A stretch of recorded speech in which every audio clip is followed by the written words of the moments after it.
কি আমাদের এই লাল টুকটুকে মিষ্টি বউটাকে কেমন লাগছে বলো তো? আজ আমার আদরের ভাস্তির অন্নপ্রাশন।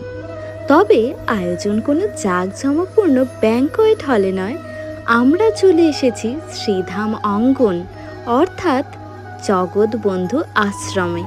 আশ্রমের পরিবেশটা কিন্তু বেশ শান্ত আর পবিত্র। চারিদিকে ধূপের গন্ধ আর হরিনাম।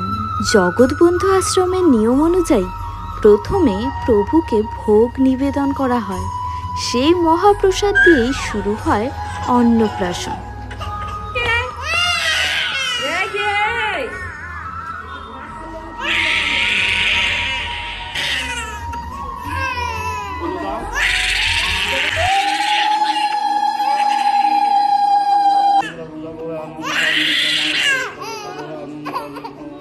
হরে কৃষ্ণ হরে কৃষ্ণ কৃষ্ণ হরে হরে হরে রাম হরে রাম।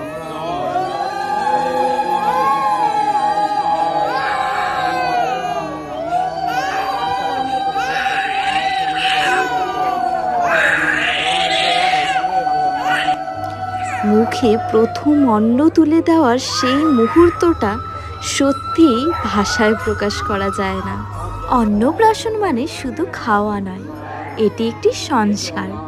আমরা চেয়েছিলাম ওর জীবনের এই নতুন অধ্যায়টা যেন ঠাকুরের আশীর্বাদ দিয়েই শুরু হয়। আশ্রমের প্রসাদের স্বাদই আলাদা।